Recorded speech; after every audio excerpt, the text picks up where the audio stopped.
శ్రీను వైట్ల వెటకారానికి చిరునామా. తనకెవరి మీదైనా కోపం ఉన్నా లేదా ఎవరి మీదైనా సెటైర్స్ వేయాలన్నా తన సినిమాల రూపంలో తీర్చుకుంటాడు. ఆగడు ఇతని రివెంజ్కి పరాకాష్ట. ఆ మూవీ షూటింగ్ టైంలో ప్రకాష్ రాజ్తో డిస్ప్యూట్ కారణంగా ఆ మూవీ నుండి అతన్ని తప్పించారు. దీంతో ప్రకాష్ రాజ్ ఒక ప్రెస్ మీట్ పెట్టి తన ఫీలింగ్స్ ని ఒక కవిత రూపంలో చెప్పాడు. నన్ను రాళ్లతో కొట్టకు, పట్టుకుని ఇల్లు కట్టేస్తా. నన్ను కాల్ చేయాలని నిప్పు పెట్టకు, ఇంటికి దీపం చేసుకుంటా. నన్ను ఈ ఇండస్ట్రీ నుంచి పంపించేయాలని తరమకు, చేరాల్సిన చోటు త్వరగా చేరిపోతా.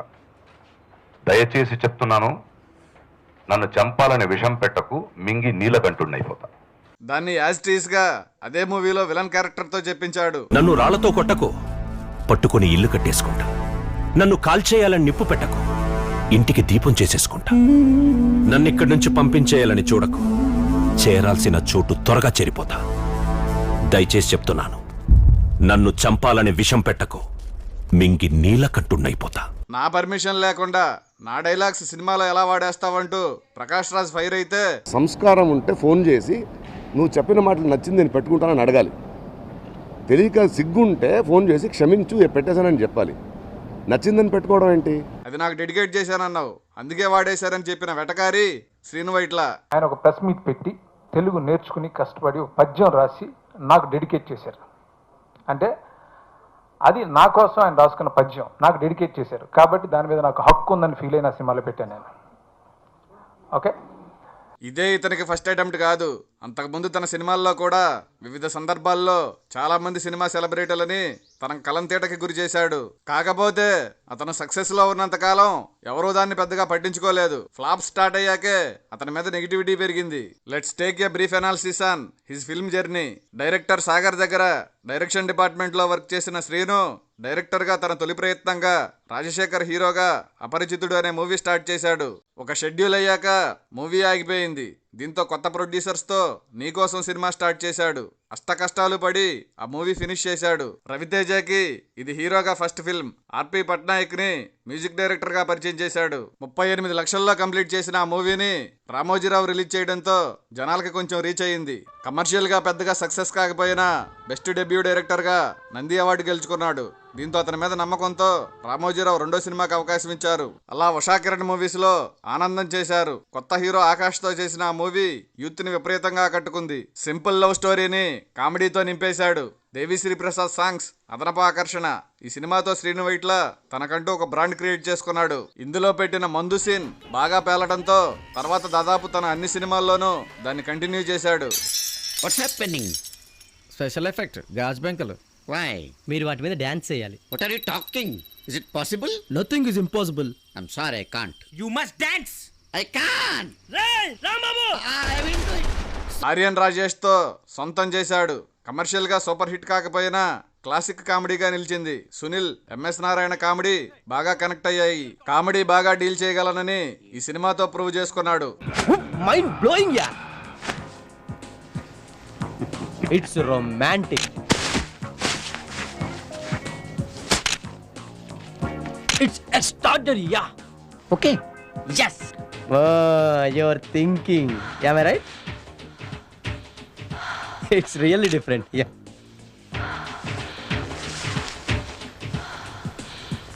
ఏ it's cute ya. Just relax. Okay, mood change చేద్దాం. కరెక్టే సార్, లేకపోతే మొనాటనే వస్తుంది. Ya. It's really fun. It's kiddy.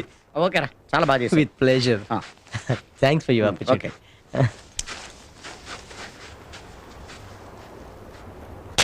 Venky ever green comedy hit. Train episode తో నెక్స్ట్ లెవెల్ కామెడీ అందించాడు.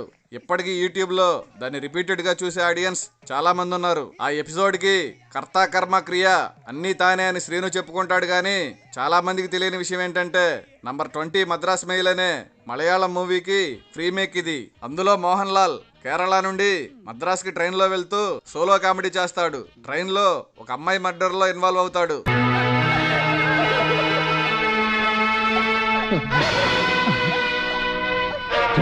నువ్వే నా కూతురు. నేనా? నువ్వే నా కూతురు చెప్పేసా. ఎన్ని నుంచి పడినా నిన్ను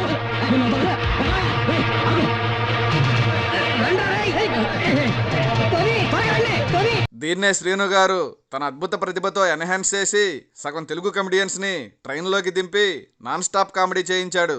ఏదేమైనా శ్రీను వైట్ల అనగానే ఫస్ట్ గుర్తొచ్చే సినిమా వెంకీనే. మసక మసక చీకటిలో మల్లె తోట వెనకాల కలుసుకో నీ మనసైనది దొరుకుతుంది, మనసైనది దొరుకుతుంది, దొరుకుతుంది. Okay? Yeah, yeah, yeah, yeah, yeah, yeah, yeah, yeah.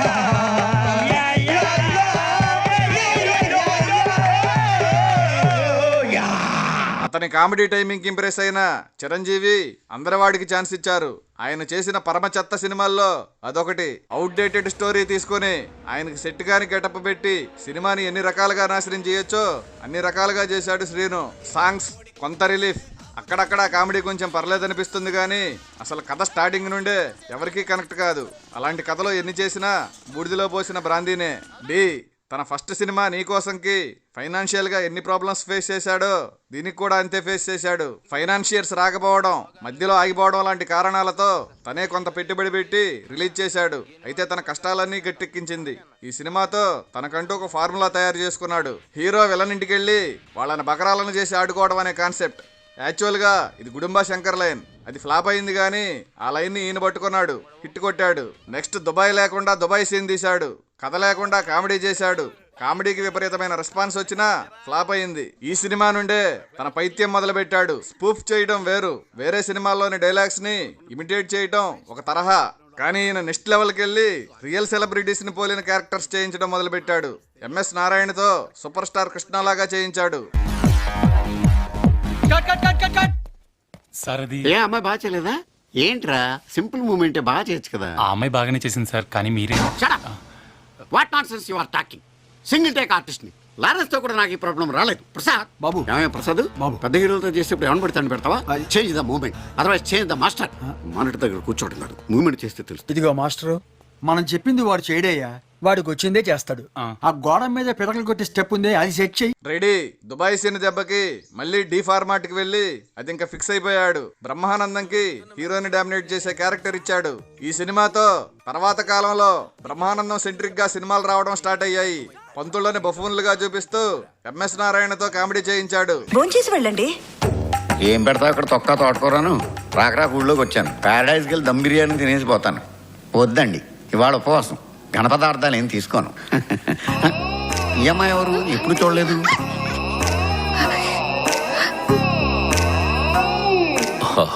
మా పరమేశ్వర కుమారి. ఓ,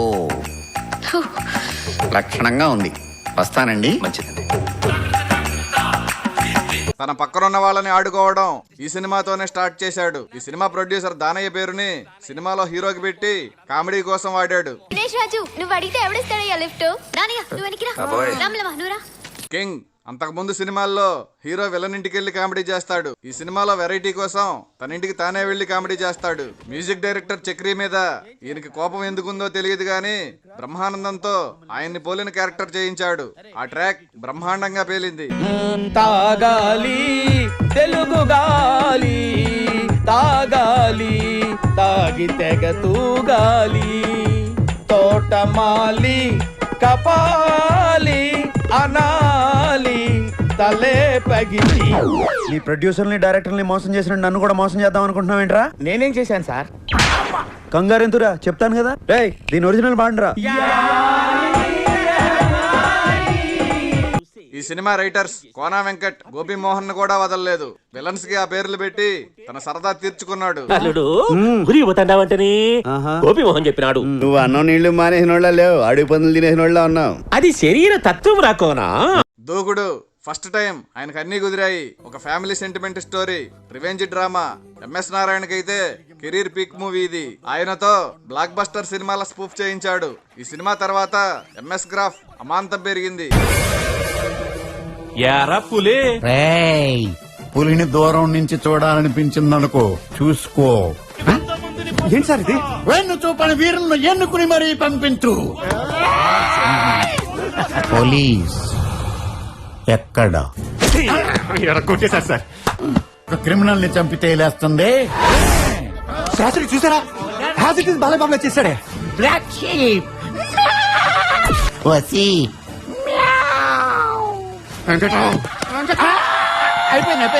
తెలంగాణ స్లాంగ్ ట్రెండ్ మొదలవుతున్న టైం అది. పనిలో పనిగా మహేష్ బాబుతో తెలంగాణ డైలాగ్స్ చెప్పించేశాడు. ఏం చంపక్ సేట్ మందిని పరేషాన్ చేస్తున్నట్టు ఏం కథ? కథలు చెప్పడానికి నేను హరిదాసుని కాదు, చంపక్ దాసుని. నేను పరేషాన్ చేయట్లా, ఫైనాన్స్ చేస్తున్నాను. ఏందిరో వాల్యూమ్ పెంచినావు? ఆ పెంచక నేను చూసి పోసేసుకున్నాను అనుకున్నావా? ఇది వ్యాపారం. అరే గోక్కొని తినేటోడి దగ్గర గీక్కొని తిడు వ్యాపారమారా? విలన్స్ ని రెడ్ ఫ్లవర్స్ చేయడం షరా మామూలే. ఏదేమైనా అతని కెరీర్ లో బిగ్గెస్ట్ హిట్ దక్కించుకున్నాడు. బాద్షా అబ్బో, ఇందులో ఒకటి కాదులే, ఒక్కో ఎపిసోడ్ కి ఒక్కో సినిమా రిఫరెన్స్ ఉంటుంది. మొత్తం దూకుడు ఫార్మాటే. కథేమో భాషా రిఫరెన్స్. చనిపోయిన ఫ్రెండ్ కోసం రివెంజ్ తీర్చుకోవడం. కామెడీతో కథని కిచిడీ చేసేశాడు. బోయపాటి శ్రీను మీద అక్కసుని రివెంజ్ నాగేశ్వరరావు రూపంలో తీర్చుకున్నాడు.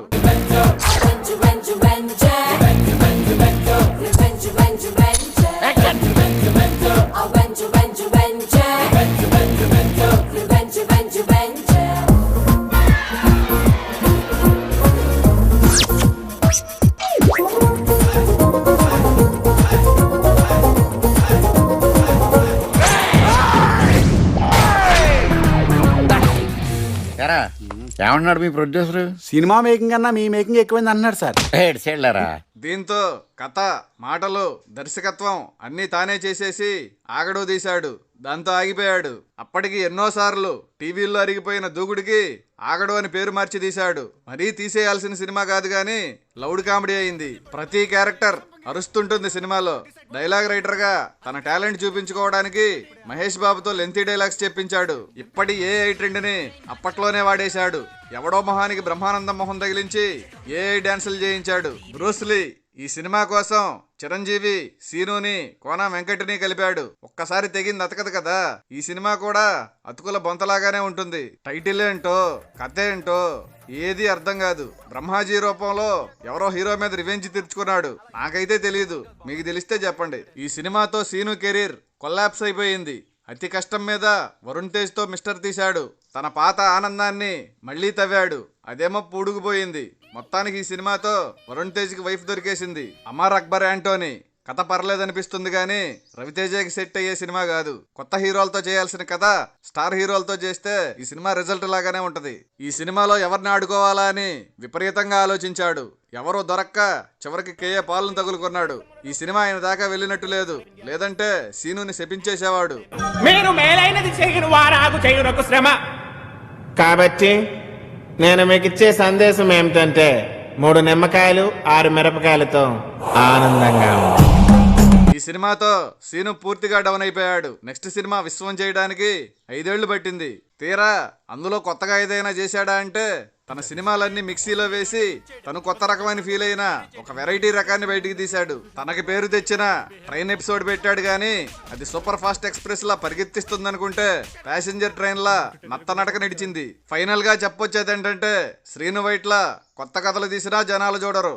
తన జోనర్ సినిమాలు యాస్టీజ్ గా తీసినా చూడరు. తన జోనర్ లోనే ఎక్స్ట్రీమ్ లెవెల్ కామెడీ చేస్తేనే వర్కౌట్ అవుతుంది.